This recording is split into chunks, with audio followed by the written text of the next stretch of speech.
Well, coming to you live from our newsroom right here at the Standard Group Centre, Nairobi, and with only 23 days to and counting to the general elections. This is the authoritative station KTN, and I'm Eric Njoka. In the next 60 minutes, we will be telling all the news you need to know, including the cancellation of some government tenders and politicians on the campaign trail. But first, the headlines.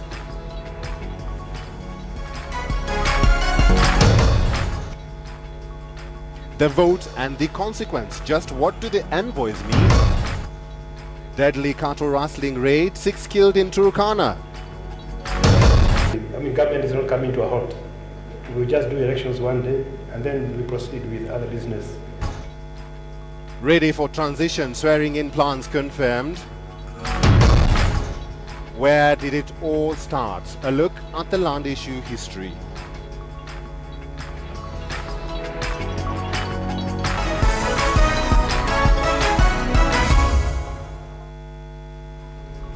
Thank you very much for joining us and welcome to the program. We begin tonight with the reactions to the statement by the United States Assistant Secretary of State for African Affairs, Johnny Carson, issued yesterday. The French government has become Kenya's latest international partner to declare their stand over Kenyan's choice of president come March 4th. The French ambassador says his government will respect Kenyan's decision on election day, but will only have essential contact if ICC accused ascent to power. His remarks came as TNA Secretary General Onyango Olo and Head of Civil Service Francis Modaura issued strong rebuttals to the United States stance. KTN's Fred Omulo brings us the push and pull of the consequences that is gathering momentum as Kenya heads into one of its most hotly contested elections. Scarcely a day after the US issued a second statement on the ICC case that Jubilee leaders are facing, France has taken a neutral stance regarding the issue.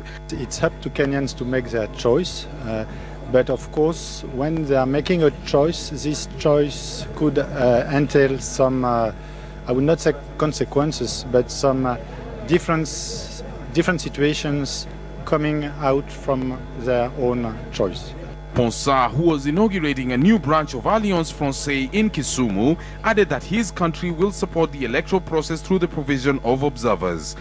At the same time, Kenyatta's TNA party today accused US official Johnny Carson of contradicting his boss Barack Obama, who earlier this week issued a statement saying his country will remain neutral with respect to the forthcoming polls.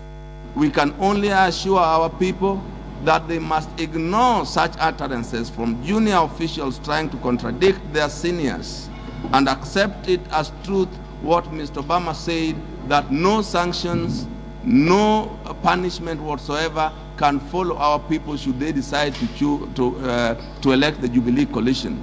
His remarks came as a KG government issued a statement regarding the matter, with Head of Civil Service Francis Kimemia saying the Foreign Affairs Ministry would seek clarification from the US on the issue. There have been contradictions since then. The statement issued yesterday, and I think we should leave that to the Minister of Foreign Affairs to check which view is supreme. I think that they should be looking for clarification from the ambassador himself, but I believe we should go by what the President said. And on the campaign trail, Amani Coalition presidential candidate Musalia Mudavadi, who recently had a nasty fallout with Jubilee leaders, took a covert swipe at the Hague twins, echoing Carson's statement that whatever choice Kenyans made come March 4th, they would have to face the consequences. Tuwe na viongozi ambao wataheshimika kutoka mashinani na hadi kitaifa, na tena tunataka taifa letu liwe na heshima katika dunia. The ICC issue is fast becoming a major campaign plank as Kenya approaches the elections, with some candidates warning voters that a Kenyatta-Ruto win could adversely affect Kenya's economic and global standing. For KTN Prime, I am Fred Omulo.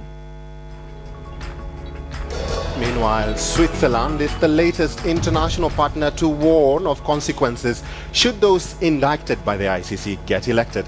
And it is in that breath that we ask our big question tonight, and we are asking you, do you think Kenya is ready for the consequences of the choice of the next president?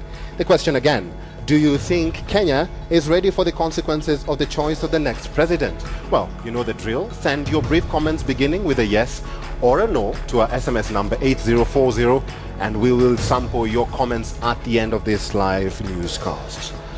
Let's move on now. The government has cancelled a multi-billion tender for communication and surveillance systems for the police and deferred other tenders riddled by controversy until after general elections.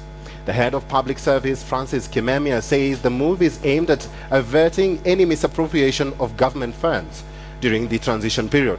And as Patrick Amimo reports, these are just some of the transition plans being put in place that will also see the judiciary name 47 High Court judges who will preside over the swearing-in ceremony of governors and members of the county assemblies after the March 4th polls. In an attempt to check on mega scandals during the transition period, permanent secretaries have been directed to scrutinize all payouts and avoid large overpriced contracts and dubious claims and tenders. Head of Public Service Francis Kimemia has sworn that PSSs will be held personally responsible should scandals emerge in their departments and state corporations. Kimemia has also directed PSSs to fully secure all public assets during merger of ministries and transfer of functions and assets to departments and counties. Amongst the tenders affected by the announcement is the multi-billion shillings tender to supply communication and surveillance equipment for the police. The project was to provide CCTV cameras as well as automatic number plate recognition cameras to boost security in urban centers against terror threats and urban crime. Not all tenders have been suspended, but there are those that are contentious. You have seen some going to court. You have seen the security one, of course, is one of them. The tender of security, the command and control, has already been taken to court here in China. So we don't know those controversial tenders to proceed. Those are the ones we'll be cancelling and just allowing the ones that have no controversy to proceed. Other plans to ensure a smooth transition include the deployment of 47 judges that will swear in governors, their deputies and members of county assemblies in all counties after the March polls. Once we get that feedback, the full list, the comprehensive list of which judge swears which county government will be provided to your... The impending transition will see Kenya's fourth president sworn in, and today they clarified the choice of venue. We could be moving this event to Kasarani, where you can have literally a majority of Nairobians and the county people, because we'll be inviting people from the counties to come. So it would hold more guests and more VIPs. The presidents will be attending. We think it's a more suitable venue, even in terms of security and other protocols. Presidential candidates and running mates have been asked to minimize coalition conflicts by clearly stating the functions of deputy president and other agreements of power sharing.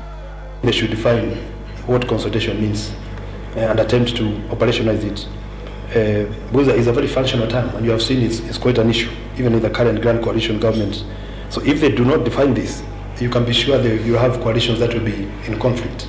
We have been engaging and talking with all the presidential candidates together with the running mate, and few of them have declined to get a security from us. All the presidential candidates and the running mate must be provided with security. So whether you like it or not, it is a must that you must accept the provision of security that we are giving you. The Transitional Authority has promised to ensure a seamless transfer of functions from the national government to the devolved government units without disruption in service delivery to the citizens. Patrick Amimo, KTN.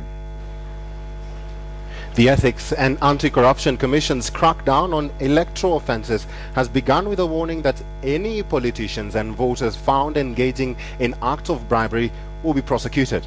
To facilitate reporting of such cases, the Commission has also launched a hotline through which members of the public will be able to report incidences of corruption and voter bribery. And as Wilkis Tenyabwa reports, apart from the bribery clampdown, the anti-corruption body is also investigating 874 cases related to the mismanagement of constituency development funds.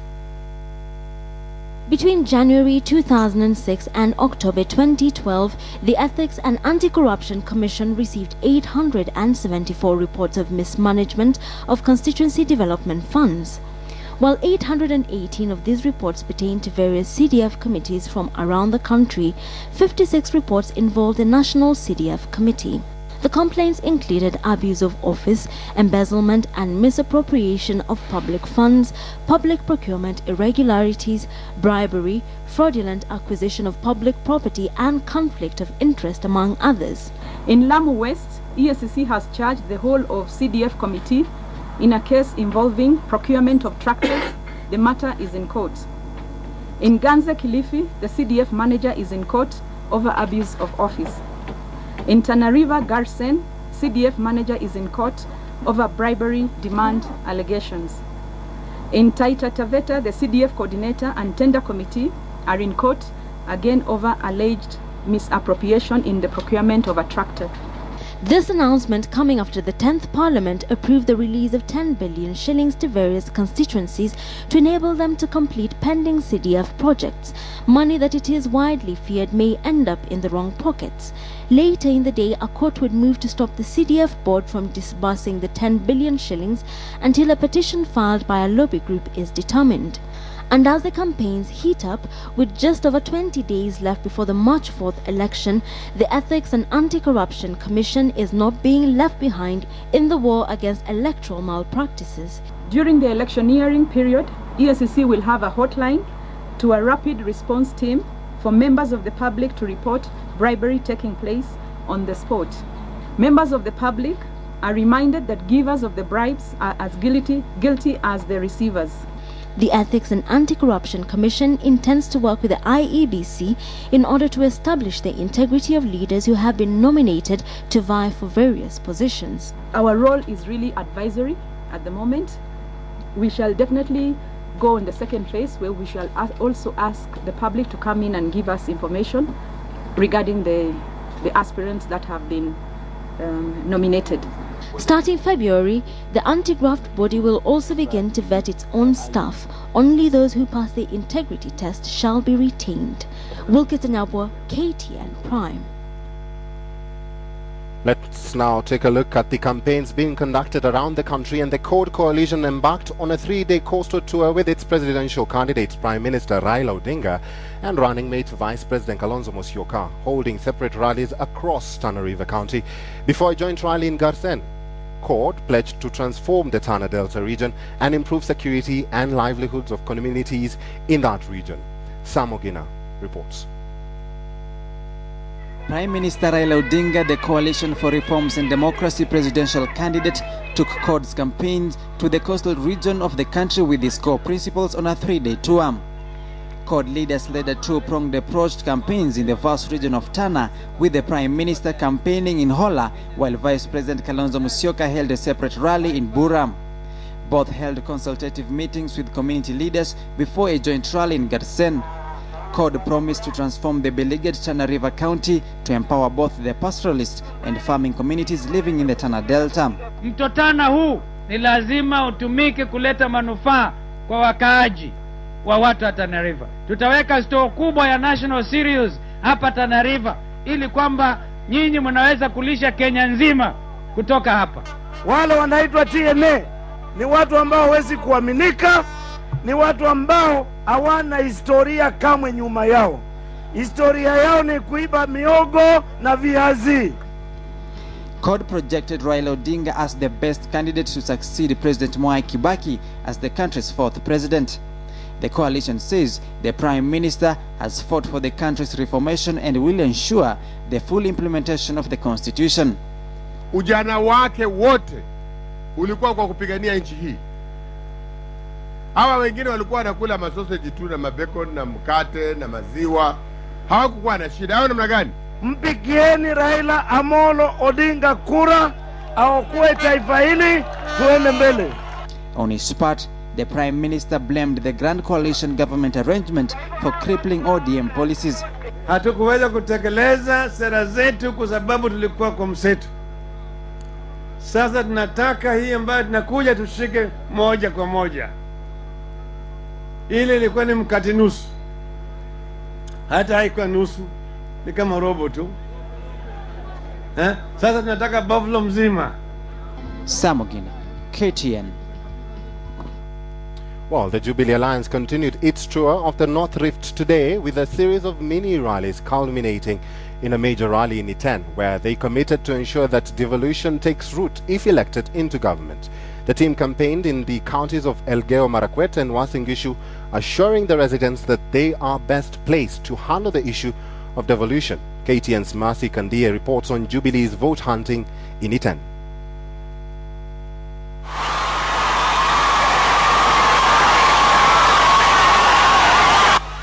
The Jubilee Alliance touched down in Elgeyo Marakwet County to a warm reception. Flag bearer Uhuru Kenyatta and his running mate William Ruto had a joint rally in Iten town after separately leading mini rallies in different towns within the vast Elgeyo Marakwet County.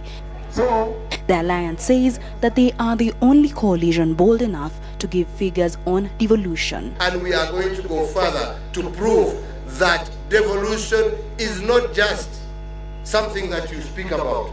We have done it and we are committed to it because we believe it is the only way we will resolve the issue of equality and remove poverty in every corner of Kenya. Katika Biblia, Jubilee inamaanisha ya kwamba hii ni mwaka ya kuwafungua wote walio katika minyororo ya aina mbalimbali. A month after the Amani coalition was at the same venue to woo voters, Jubilee Alliance used the same stage to hit out at other alliances. Vitendawili ni nini ameleta? Kuchekesha tu na wimbo na nini bure, hakuna kitu. Na tunamwambia sisi akistaafu tutamwangalia na tutamchunga vile tutachunga Kibaki, vile tumechunga Moi. Si ni kweli? Si ni kweli? Lakini kwa sababu amekataa kustaafu, tunawauliza nyinyi wakaaji wa Elgeyo Marakwet, tarehe 4 mwezi wa 3 mjitokeze kwa wingi, mpige hiyo kura. Hiyo kura yenu ndio itampeleka nyumbani. Si ni hivyo? Mnajua huyu ndugu yangu Uhuru Kenyatta hatukukuwa upande sawa 2007. Si mnajua hivyo? Yeye alikuwa upande ile nyingine na mimi na nyinyi tukakuwa upande nyingine ya kitendawili pande hiyo. Namna hiyo. Lakini tumeketi chini na yeye na tukasema maneno ya Wakenya kugombana na fujo na vita lazima tumalize kasumba hiyo.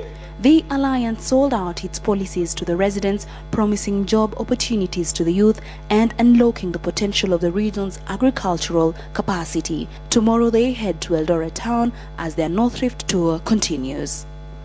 The third day of the Jubilee Alliance campaigns here in the North Rift region, they say that they will work on devolution to ensure that no one misses out if Jubilee takes government this year. Mercy Kandia, KTN in Iten, Elgeyo Marakwet County.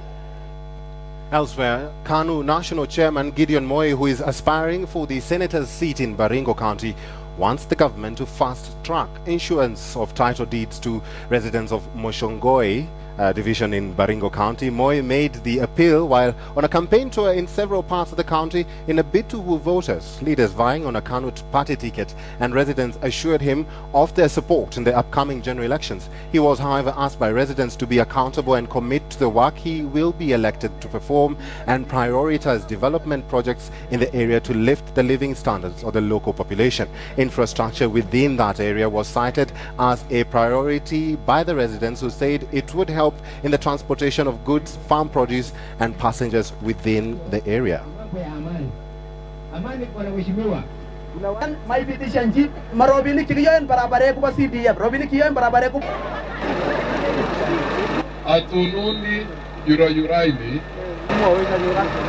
No, as we are concluding the elections now, I'm pleading and urging all Kenyans that we conduct peaceful elections, because they are momentous elections, but we must ensure that we conduct them in a peaceful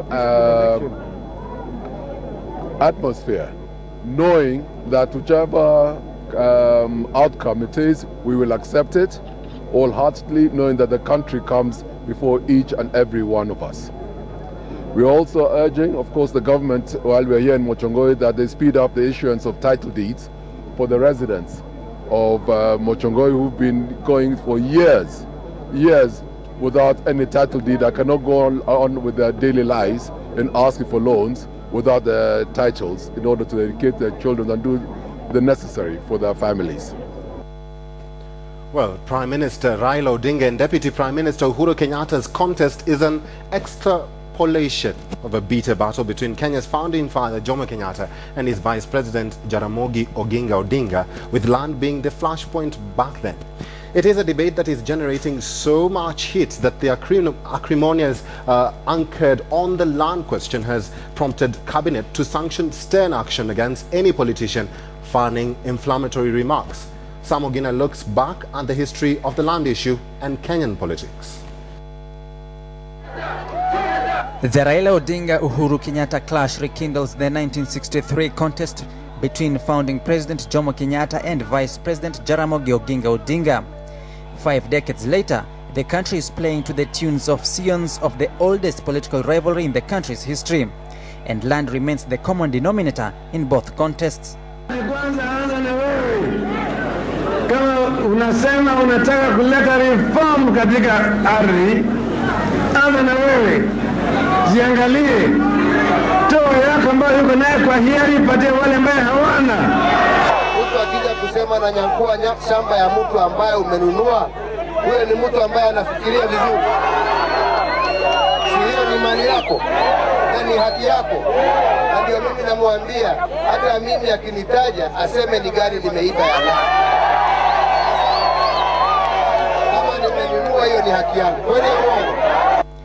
At independence, while Oginga Odinga championed for land annexed from the natives by white settlers to be returned to the locals, Kenyatta rooted for land repossessed beyond a centralized state. The land now under state control will be distributed to powerful individuals in Kenyatta's kitchen cabinet, mostly sold at devalued market price. Oginga Odinga radically opposed the government acts of land distribution. From then on, land would take a political dimension. Oginga Odinga would form Kenya Africa Democratic Union (KADU), an outfit to oppose Kenyatta's Kano style of governance. This provided fodder for Kenyatta government to amend the constitution to give the president imperial powers that included allocation of land. Title deeds will become a political tool in every campaign year. To neutralize mounting opposition, land was carved out to ethnic leaders to win and reward their allegiance. When you see the presidential debate taking the angle of assuming that there is no constitutional direction, there is no policy direction, there is no legal framework directing how to resolve the historical issues, then you start getting worried that either the politicians are ignorant of the law or they are deliberately trying to mislead public for sensation and just populist intentions. And land remains the flashpoint pitting Raila against Uhuru, overshadowing other critical issues. The two appear poised to finish the battle instigated by their fathers in the forthcoming general election. Uhuru Kenyatta and Ruto are part of the problem as far as the land question is concerned. Ukiamuka asubuhi ni Uhuru, jioni ni Ruto. Sasa kutukana Uhuru na Ruto itasaidia mwananchi wa kawaida ajitoe katika shida ambayo ako nayo.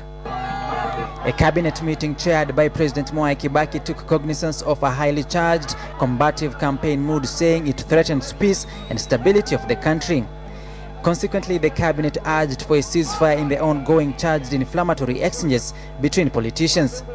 Cabinet has sanctioned punitive measures against politicians polarizing the country in the ongoing heated campaigns, directing relevant institutions to mete out stern action against anyone threatening peace and security countrywide.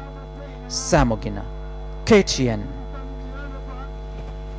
Well, the following story is a developing story, and we are following it up for you right here in our newsroom. 6 people have been killed in a cattle rustling attack in Turkana early this morning.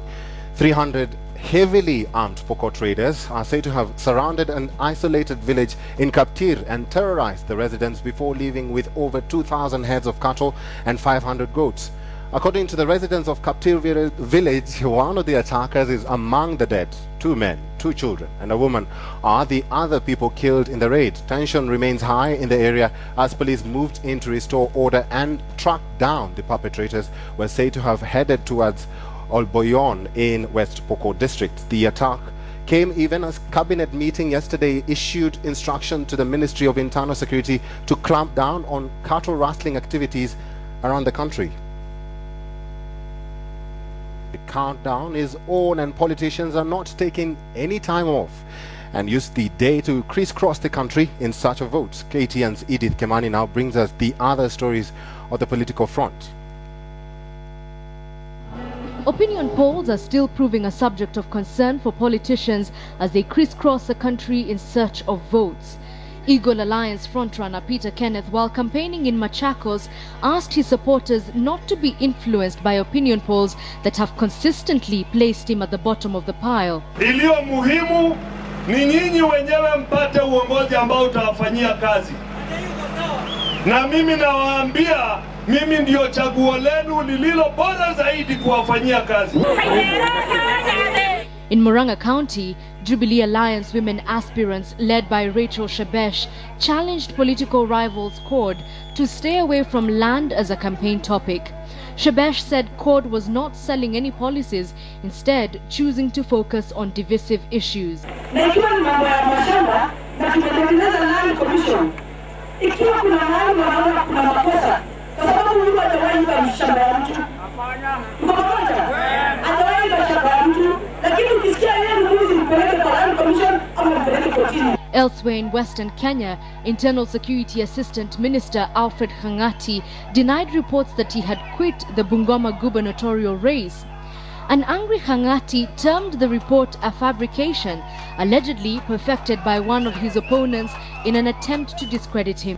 He challenged the Independent Electoral and Boundaries Commission to take action against the said aspirant. I want to use this opportunity to assure them that I'm in the race to be the governor of Bungoma County, and that they should discount the rumors that have been circulated by my opponent, who definitely is feeling the heat, and therefore he believes that by circulating rumors of that kind is going to cause the confusion.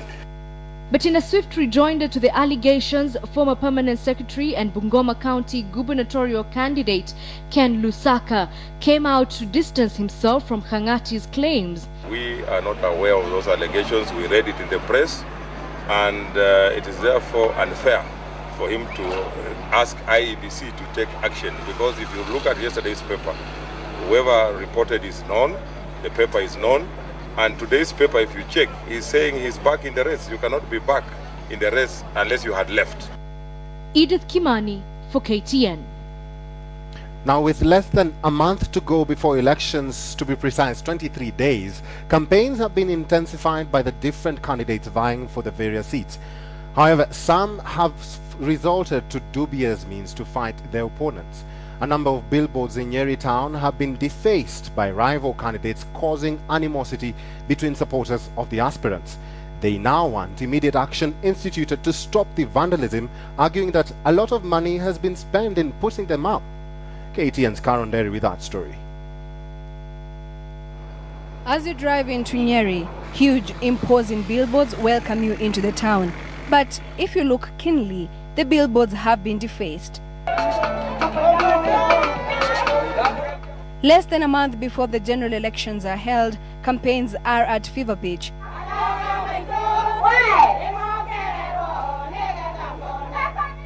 But similarly, as different aspirants try to outdo each other, there are claims that some are hiring goons to vandalize their opponents' posters and billboards, either by defacing them or removing the posters altogether. This one of Dr. Wahome Gakuru, who is the TNA governor aspirant for Nyeri County, has been torn in several places. Too high for reach, it is speculated that stones might have been thrown at it. My candidature is peaceful, it is humble, and it is respectful of everybody, whether they are in a different camp from mine, and that is the way we want to go forward. Mutahi Kagwe, who is eyeing the senator's seat, has also fallen victim. And it is good for us to ask ourselves, what kind of people are doing this? Who are they? And it is important for security forces to arrive at the bottom at the bottom of it. So is Ephraim Maina, who is also vying for the Nyeri senator's seat. We should actually conduct peaceful campaign of decency, and then nobody try to be clever. All crying foul over the dirty tricks employed by their opponents. Let's do campaign in a friendly way, and Wananchi will decide. You don't have to be dirty. You don't have to bring propaganda. I think it is important for the IEBC to understand a lot of candidates, a lot of aspirants are not actually conversant with this, with the laws regarding the elections period, and therefore it is also important for them perhaps to call forums. I'm asking that the IEBC should call forums, aspirant forums, to explain to them what they should and should not be doing during that period. Asking the security system in Nyeri to actually, be vigilant and to really, protect us, because we feel this is maybe just one of the steps towards creating a lot of instability at this time when we are politicking and asking voters in Nyeri to support us. This comes at a time when an environmental lobby group, the Rongai Environmental Action Initiative, has sued IEBC for failing to regulate the display of campaign posters. IEBC, however, has absolved itself of any blame, saying it is not responsible for the litter of campaign posters, as the candidates themselves are to blame. Less than a month before the general elections, it is evident that the aspirants are trying to employ every tactic in the book, including defacing their opponents' posters and billboards. But in this situation, try as they might, it is a case where may the best candidate win. Carol Derry for KTN in Nyeri County. Thanks, Cara, for that. Now, this is interesting. For centuries, the Maasai community has embraced the art of ear piercing, an art that has distinguished the community from the rest. But now there is a new initiative to stop members of the community from piercing their own ears and ensure that they are absorbed in the society without prejudice. The move may, however, receive a lot of resistance from a community that has been keen to retain its traditions for a long time. Linda Ogutu with that report. It is a culture that is widely associated with the Maasai, that of ear piercing that plays a big role in the Maasai tradition. Especially when it comes to dancing to traditional songs. Men and women in this community have for centuries viewed the practice as a privilege. Tulikuwa tunajilinga nayo, ukiwa umetobolewa masikio, iliyobaki sasa ni kwenda kutahirishwa. To the Maasai, this is the first stage of initiation into adulthood. It defines them in the society. However, years of modernization seems to have eroded this culture. Men and women in the society who have had the privilege of going to school no longer value this trend. To support them, community leaders are now pushing to have the culture abolished, especially in an era where ethnic and tribal affiliations are dividing the country. The push aims to ensure that the Maasai community mingles freely with the rest of the communities. Waache kukata masikio na waache kutoa meno. Kwa sababu gani? Wataanza kwenda inji zingine. Wataenda Mombasa, wataenda Eldoret, wataenda Kiambu. Na hayo mambo ya saa ingine hata ya ukabila, anajulikana huyu ni kabila fulani. Hope is, however, rife in this community that some of its members will still embrace their culture and ensure that coming generations know and learn them. Good evening, time for your business report. My name is Boni Tunya. Now, the Federation of Kenyan Employers, FKE, has announced its support for the Salaries and Remuneration Commission. Federation says it believes that a well-managed remuneration structure will help contain the tax burden on ordinary Kenyans and businesses. The Federation urged Commission to be firm and not to allow state officers to award themselves hefty allowances to cover for the streamlined salaries. Additionally, FKE noted that the Salaries Commission should move the next stage of rationalization of their public officers' pay. However, the cabinet sitting in Nairobi on Thursday welcomed the move by the commission, but still held that there was need to scale down the pays even further. Let me start by apologizing for keeping you these two. According to recent comparative data the central government wage bill as a share of GDP is estimated at 7% compared to 6.5% for Africa. The revenue to GDP ratio for Kenya stands at 35%, which is above that of Africa, which stands at 29%. The pay structure proposed will help the government manage the escalating wage bill, and also embrace productivity and performance in determination of wages. Now ravaged by ethnic wars in the past years, Burundi is slowly emerging as a business hub in the region, with Kenya playing a critical role. KTN's Joy Doreen Bira has just returned from Bujumbura, and here is her assessment of the business environment. After over a decade of civil war, Burundi's economy, largely dependent on subsistence agriculture, has in recent years opened doors to help her attain a stable economy. Economic activity is picking pace, with Kenya playing a crucial role in the country's recovery. Our average growth has been for the last few years of 4.5%, so we are very close to a 5% GDP growth per year, which is, as you know, very good. Provided the fact that most of the countries in the world have a very hard time at this moment attaining a 1%.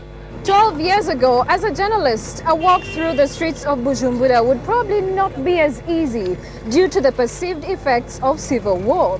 But today, Burundians tell a different story, that of hope, freedom, and thirst for development.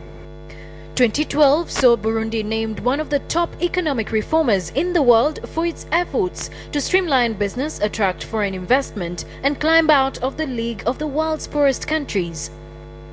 Our role as a mission is basically to provide information to Kenyan business enterprises or entrepreneurs. Already by the end of December 2010, we had over $200 million which came into the country. Kenya has played a pivotal role in reviving Burundi's economy that since 2005 has been on a steady recovery path. Kenya is a major trade partner with Burundi, with over 50% of Burundi imports transiting through Kenya. Kenya has also, through human manpower, boosted growth in the landlocked nation.